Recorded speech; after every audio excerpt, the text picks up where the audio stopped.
হুমায়ুন অস্বস্তি তৃণমূলের। কেন একথা বলছি? কারণ শুভেন্দু অধিকারীর পর এবার দিলীপ ঘোষের সমর্থনেই কথা বললেন হুমায়ুন কবির, ভরতপুরের তৃণমূল বিধায়ক। বিতর্কিত মন্তব্যের জেরে দলের শৃঙ্খলা রক্ষা কমিটির সামনে হাজিরা দিয়ে সুর নরমের পর এবার দিলীপ স্তুতি শোনা গেল ভরতপুরের তৃণমূল বিধায়কের মুখে। ঘেউ ঘেউ বাড়ি থেকে টেনে নিয়ে এসে রাস্তায় পেটানোর হুঁশিয়ারির পরও দিলীপ ঘোষের পাশেই হুমায়ুন কবির। খড়গপুরের তৃণমূল কংগ্রেস কর্মীদের বিক্ষোভেরও সমালোচনা হুমায়ুন কবিরের। খড়গপুরের তৃণমূল কর্মীদের দিলীপের হুমকি, আর পাশেই দাঁড়ালেন তৃণমূলের বিধায়ক।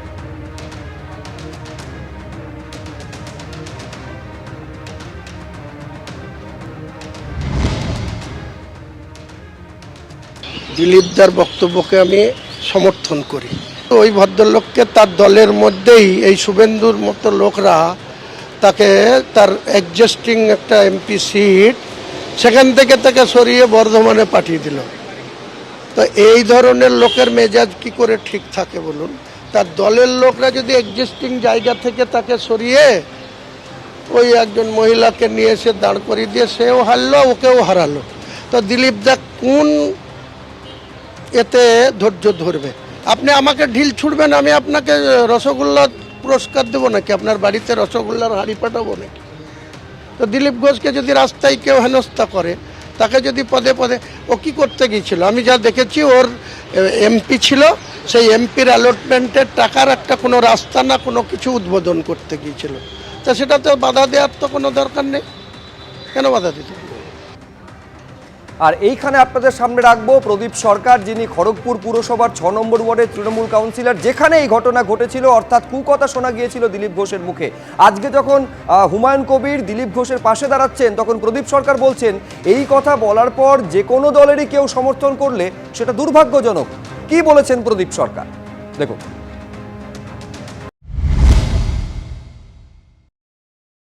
মানে হুমায়ুনদা এটা কেন বলেছে আমি জানি না, মানে যদি বলে থাকে খুবই দুর্ভাগ্যজনক, কেননা ঘটনাস্থলে উনি ছিলেন না। ঘটনাস্থল হচ্ছে দিলীপ ঘোষ খড়গপুরের মানুষকে দীর্ঘ 5 বছর ধরে বোকা বানিয়ে আসছে। ঠিক আছে, উনি এমপি ছিলেন, এমএলএ ছিলেন, কিন্তু খড়গপুরের কোনো উন্নয়নে উনি যুক্ত হতে পারেননি, না কোনো উন্নয়ন করেছেন।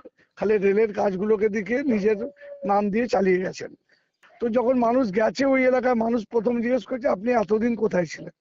ঠিক আছে, তো এটা জিজ্ঞেস করা তো মানুষের অপরাধ না, আর ওটাতে তো তৃণমূল জিজ্ঞেস করেনি, করেছে তো এলাকার মানুষ। এটা বলার পর যদি কেউ ওনাকে সমর্থন করে, সেটা যে দলেরই হোক না কেন, খুবই দুর্ভাগ্যজনক।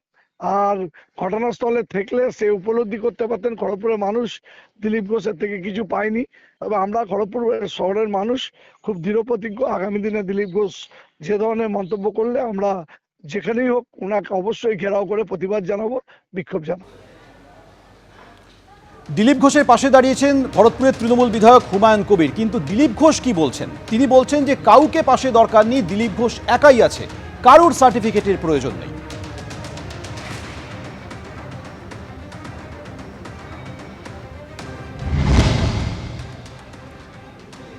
আমার কাউকে পাশে দরকার নেই, দিলীপ ঘোষ একাই আছে, আমি পার্টির সঙ্গে আছি। যেন কেউ পাশে থাকলো দূরে থাকলো, এবং হুমায়ুন কবির কি বলবেন আমার সম্বন্ধে অন্যের সম্বন্ধে সেটা ওনার মতামত, এ ব্যাপারে আমার কোনো মত নেই। দিলীপ ঘোষের কারো ঝগড়া নেই, ঝগড়া করি না, আমার সবার সঙ্গে বন্ধুত্ব আছে, বন্ধুত্ব করার চেষ্টা করি।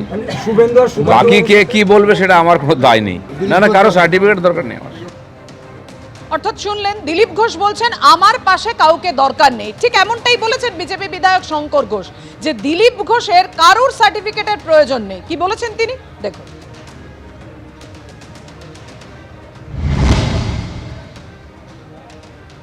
হুমায়ুন বাবুর সার্টিফিকেট দিলীপ বাবুর নেওয়ার প্রয়োজন আছে কিনা জানি না, তবে দিলীপ বাবু যেটা বলেছেন আমার মনে হয় সেটা দিলীপ বাবু নিজের এই পরিস্থিতিতে দাঁড়িয়ে যেটা করা উচিত তিনি সেটা করেছেন বলে মনে করেন, একথা সংবাদ মাধ্যমকে তিনি অনেকবার বলেছেন।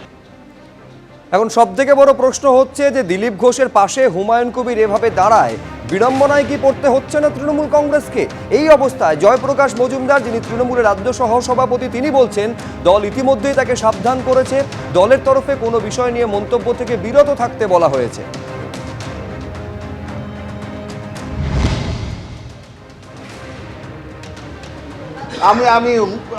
আমাদের ভরতপুরের এমএলএর কথার কোনো রকম জবাব দেব না, কারণ তাকে দল ইতিমধ্যেই সাবধান করেছেন এবং তাকে